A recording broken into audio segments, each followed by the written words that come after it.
d'accord. Ah ben, en tout cas, merci beaucoup pour toutes ces indications, hein. Ça va vraiment m'aider beaucoup dans mes recherches. Ah ben, je vais immédiatement à la mairie alors. Très bien. Oui. Oui, merci. Merci encore, hein. Au revoir, bonne journée, monsieur.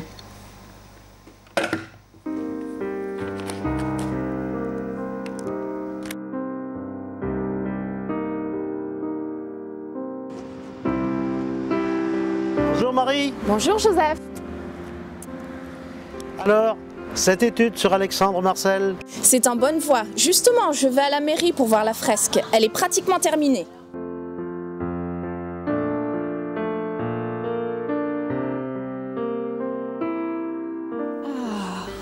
Le voici, ce domaine de Maulévrier. Il est vraiment magnifique.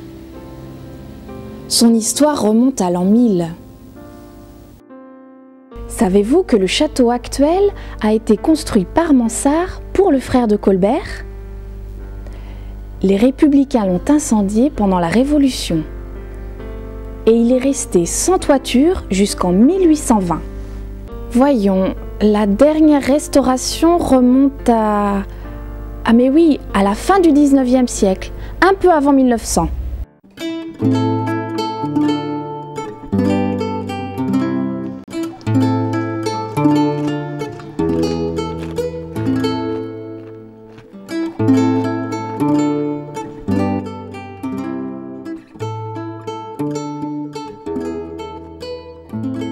L'intérieur du château aussi a été restauré. Le travail a été particulièrement bien soigné.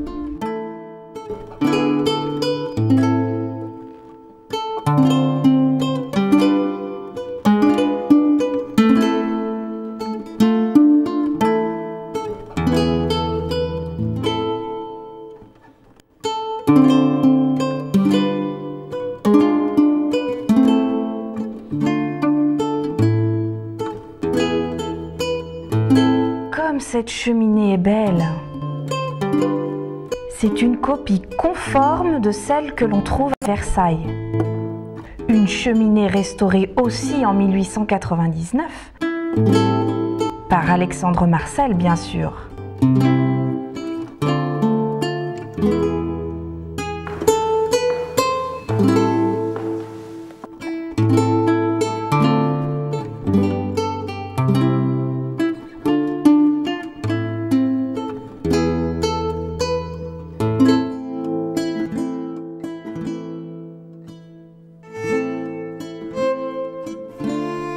Cet escalier aussi, c'est Alexandre Marcel qui l'a fait installer.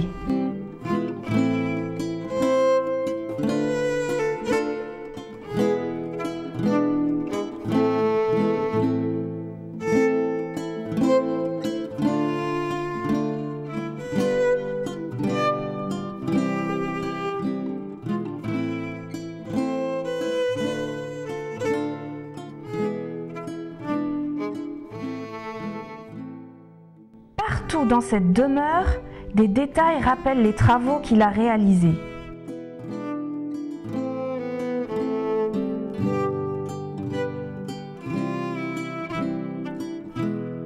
Faire revivre ce personnage, quelle aventure passionnante! Il est né à Paris en 1860. Son père était architecte. Bon sang ne saurait mentir. Après avoir effectué une scolarité sans histoire, le jeune Alexandre fréquente l'école des beaux-arts.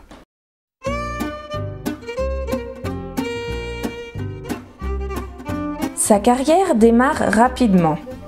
Plusieurs de ses projets, tels que celui de la façade du 17 de l'avenue de Breteuil à Paris, sont primés. Son goût marqué pour l'orientalisme s'affiche au cours de la construction du 57 rue de Babylone, devenu depuis le cinéma La Pagode.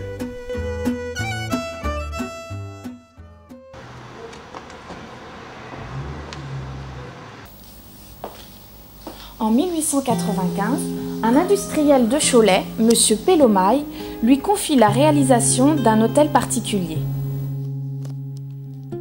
Et c'est ainsi que l'on retrouve notre architecte parisien aux confins des provinces de l'Anjou et du Poitou dans les dernières années du XIXe siècle. En 1896, il est à Maulévrier.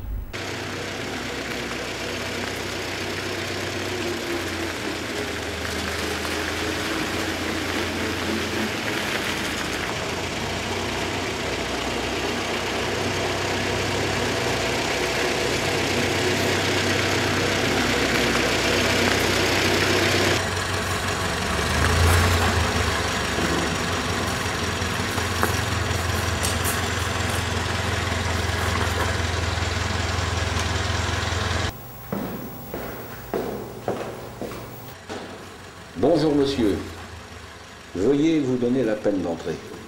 Monsieur Bergère vous attend.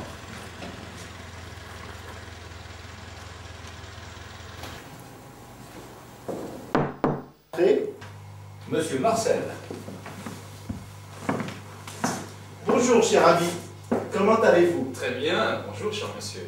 Vous avez fait bon voyage? Très bon. Asseyez-vous. Je vous remercie d'avoir répondu si rapidement à mon invitation.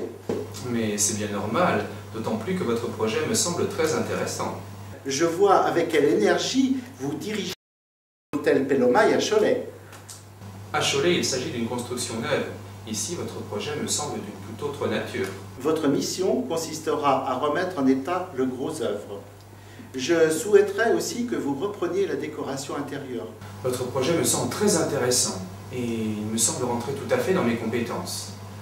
Aussi, vous aurez carte blanche pour mener à bien le projet. Entrez. Permettez-moi, cher monsieur Marcel, de vous présenter ma fille Madeleine. Les hommages, mademoiselle.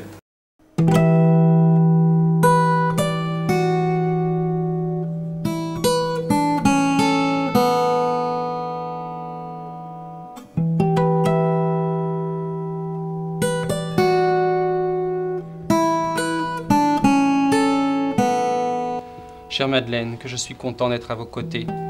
Cette soirée est magnifique. Mon amour, vous avez raison, c'est magnifique. J'ai l'impression de rêver. Tout a été si vite. Je n'arrive pas à croire que dans quelques jours, nous serons mariés. Les événements se sont précipités en effet. Quel bonheur pour moi que de transformer ce lieu magique pour y abriter nos amours. Après notre voyage de noces, bien sûr. En automne, cependant, il nous faudra quitter ce lieu magique pour rejoindre la capitale. Méchant, vous me déchirez le cœur. Ce n'est ni de la méchanceté ni un caprice. Songez plutôt que l'hiver serait bien pénible au milieu de ce chantier. À Paris, ce sera la saison des fêtes et des réceptions. Et une montagne de travail m'attendra dans la capitale. Comment déjà? Hélas, oui, j'en suis désolé. Mais je dois dans les prochains mois monter les dossiers pour l'exposition universelle. Mais cette manifestation n'aura lieu que dans 1 an et demi. Ce temps sera vite passé. Je dois préparer les 4 dossiers pour lesquels je vais concourir. Les pavillons de l'Espagne et du Cambodge, le palais du costume, et surtout celui qui me tient à cœur, le panorama du tour du monde, commandé par la compagnie des messageries maritimes. Mais votre tâche va être considérable. Rassurez-vous, je ne serai pas seul pour réaliser ces travaux. Et je prendrai soin de garder du temps libre pour vous exprimer chaque jour la profondeur de mon amour. Et voici comment l'architecte engagé par M. Bergère épousa sa fille.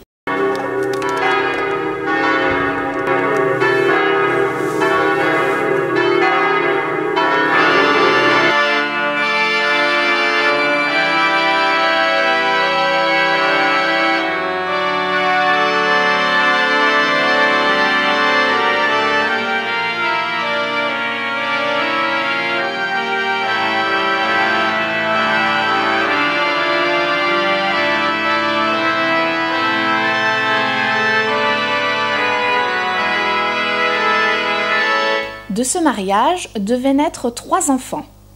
D'abord un fils, puis des jumelles. Chaque naissance aurait été immortalisée par la plantation d'un cèdre bleu dans le parc qui allait devenir oriental au cours de la décennie suivante. En 1900, Jeune marié aux fêtes de sa gloire, Alexandre Marcel réalise 4 pavillons à l'Exposition universelle de Paris.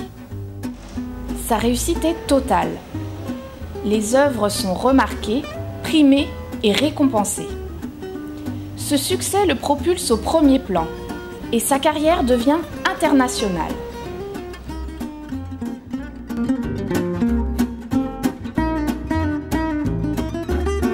Séduit par l'orientalisme affiché par Alexandre Marcel, le roi des Belges, Sa Majesté Léopold II, commande à notre architecte des travaux très particuliers.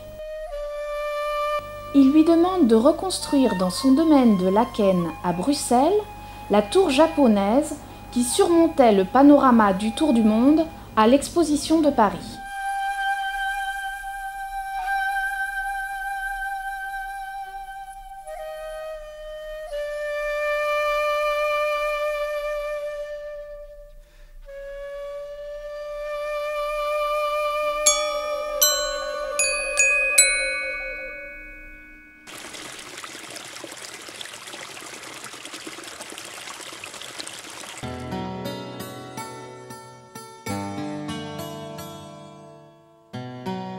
Dans les années suivantes, Alexandre Marcel reçoit commande du pavillon chinois, à l'intérieur duquel on retrouve, à côté de détails exotiques, des éléments architecturaux qui ne sont pas sans rappeler ceux que l'on rencontre au château Colbert à Maulévrier.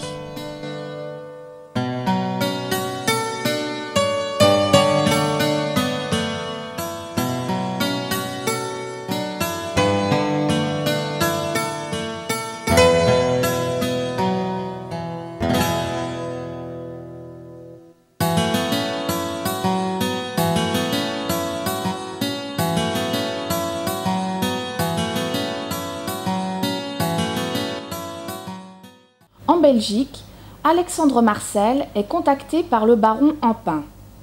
Cet industriel lui demande de se joindre à l'équipe qui réalise à Héliopolis en Égypte une ville nouvelle destinée aux Européens qui vont s'installer dans ce pays.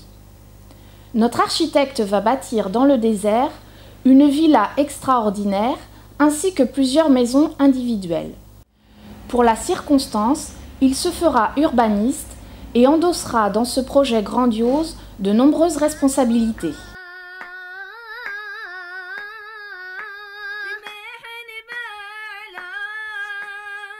Enfin, il y a l'aventure hindoue. Pour les beaux yeux d'Anita Delgado, une danseuse andalouse, le Maharaja de Kapurthala fait construire un palais des 1001 nuits dans son lointain pays.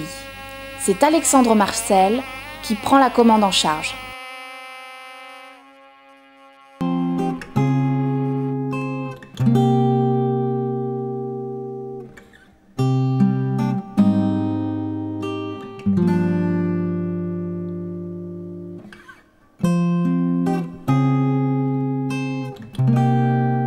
La maison de l'épouse d'Alexandre Marcel, le château Colbert à Maulévrier, est un lieu où l'architecte a pu réaliser sans contrainte une partie de son rêve oriental. Mais c'est dans l'aménagement du parc qu'Alexandre Marcel a donné la mesure de sa vision artistique.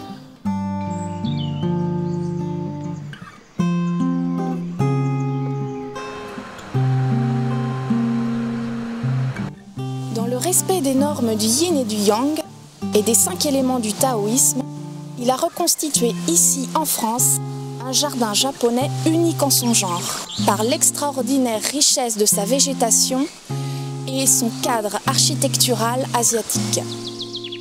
Ce goût pour un exotisme qui a marqué la fin du 19e siècle le pousse parfois à transformer ce rêve en réalité.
Il faudra une dizaine d'années pour que le parc soit aménagé.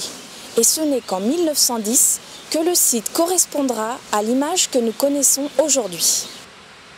Avec ses monuments, son plan d'eau et sa flore, le parc symbolise la vie de l'homme. Orientée d'est en ouest, la rivière marque par sa forme et le sens de son courant la naissance, la plénitude et la mort. La course de la vie se déroule à travers le temps, représenté ici par les végétaux. Ceux-ci se transforment, changent de forme et de couleur au gré des saisons.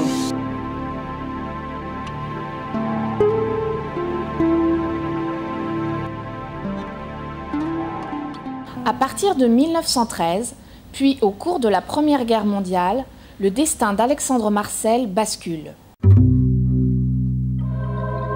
Il devient architecte en chef de divers bâtiments de France, dont le Panthéon, où il crée les monuments à la gloire de la Convention nationale, de Gambetta et de Jaurès.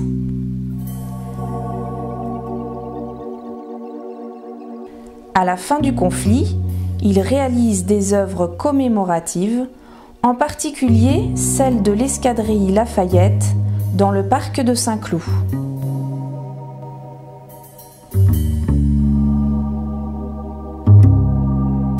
De nombreuses récompenses lui sont décernées au titre de ses travaux anciens. Et le 27 novembre 1927, c'est la consécration.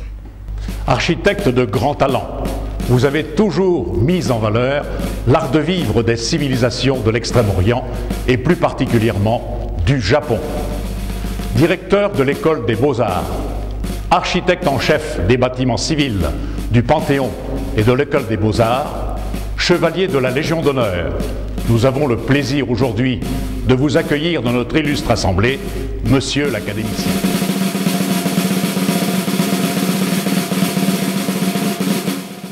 Deux ans plus tard, Alexandre Marcel, âgé de 68 ans, décédait dans son bureau à la direction de l'école des Beaux-Arts.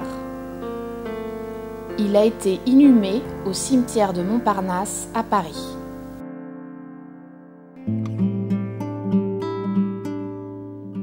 Il appartient aux jardiniers de maintenir par des soins attentifs la végétation exotique mise en place par un homme amoureux des pays du soleil levant. Les promeneurs s'enfoncent voluptueusement sous les frondaisons du parc. Inspirés, les artistes cherchent à immortaliser les visions mystérieuses et fugitives d'un paradis situé aux extrémités de la Terre.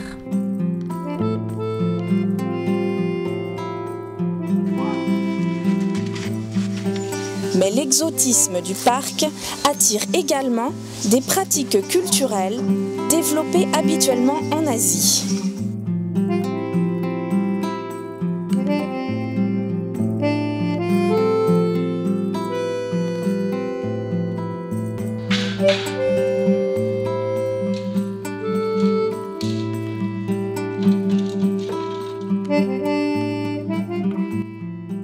Enfin, plus que l'exotisme, la sérénité qui se dégage des lieux ouvre la voie aux adeptes des philosophies et religions d'Extrême-Orient.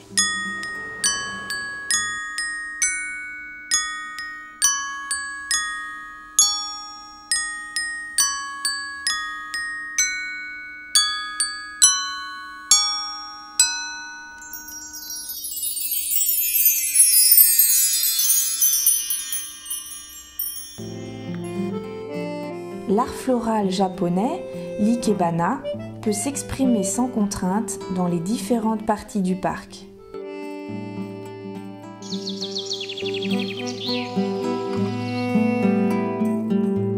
Il n'est pas interdit de penser que l'esprit du grand homme plane toujours sur le château Colbert et sur le parc oriental. Certains soirs peut-être, l'esprit du promeneur, alangui par les parfums infinis des plantes exotiques, croira reconnaître son ombre au détour d'une allée.